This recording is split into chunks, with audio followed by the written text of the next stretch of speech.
Wizards of the Coast is greedy, Magic the Gathering has gotten way too expensive, and the game isn't even about playing anymore, it's just about making money. These are all arguments that, frankly, I've gotten a little sick of. This is going to be an intense conversation today, and some of you might get a little upset, but I encourage you, hear me out, listen to the full thing, and then at the end, I want to hear your thoughts. Alright, let's talk about it. The Magic the Gathering world that we currently live in is a wild place. With a parade of products ranging with widely varying pricing, it feels like it's an easy complaint just to go to Magic is too expensive and Wizards of the Coast and Hasbro are greedy and it's all their fault.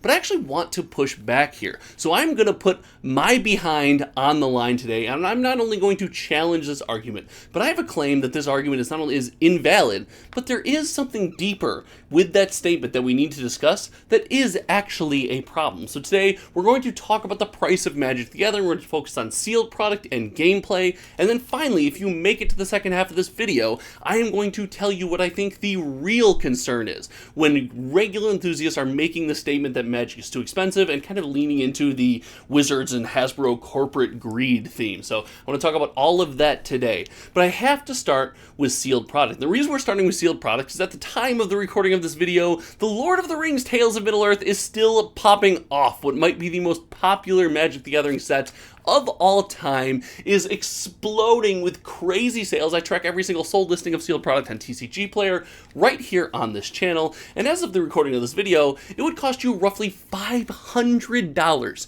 to get a collector booster box shipped to your house, while they're still in stock at least. And this is where I think a lot of the argument stems from. The idea that there's a $500 product with 12 Magic packs. Heck, look at some of these videos out there on the internet. $500, we're only getting 12 packs, what is going on?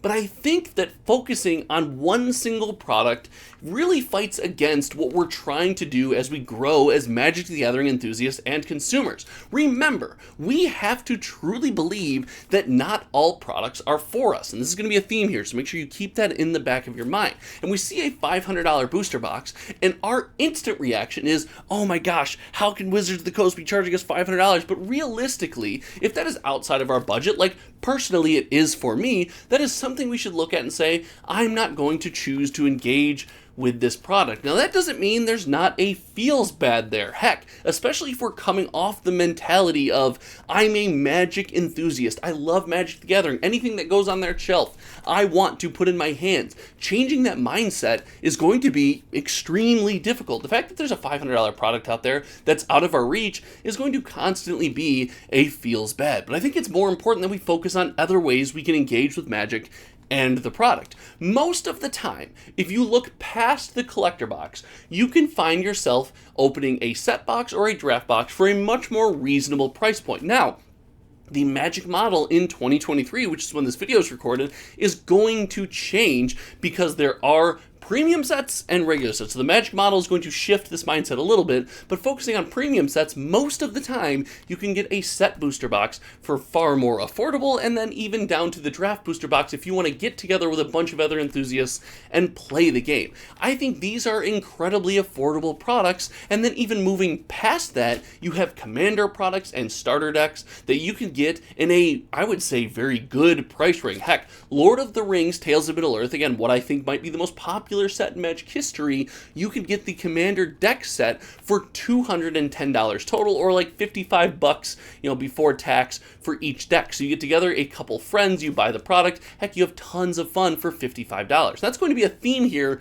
like the amount you're getting out of your money, because let's face it, this is a trading card game. It's not going to be free. Those of you in the comment section and in my comment section and in various corners of the internet that say every card should be free, proxy, everything, that's great, but that's not how Magic the Gathering currently works. So we have to operate in the world that we currently live in. And then a step down from there, I mentioned it in brief passing, the starter deck set is something I'm personally excited to get my hands on. Heck, I know next time I visit Min-Max Games, I'm going to pick one up for myself, and I'm going to sleeve it up. And yes, I know, you're already saying in the comment section, you're going to sleeve it up, you're going to spend more on sleeves than you are on the deck. Yes, I'm aware. I just like things sleeved up. I might even double sleeve it just to get at some of you. And I'm going to have a ton of fun with a product like that. And when you start talking about how you use these products and how you engage with gameplay, we really get to shift into the idea that Magic is too expensive to play. Now, we'll start briefly with 60 card formats, but the big conversation here is going to have to be Commander, right? Like, everybody in Magic plays Commander, but 60 card formats are worth touching on here.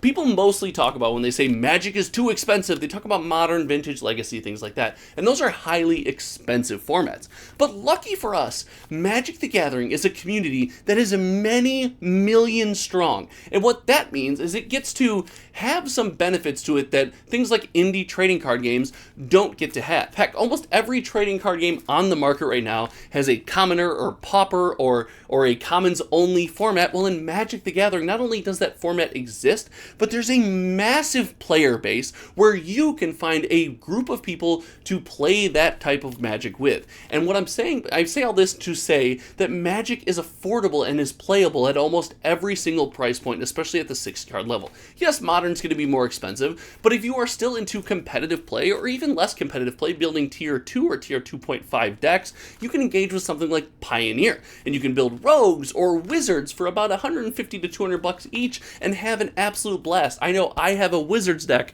that is almost all foil and only cost me like $130, and it's a blast to play. So there's a parade of ways, there's a litany of ways to engage with playing Magic the Gathering, but Commander is the big elephant in the room.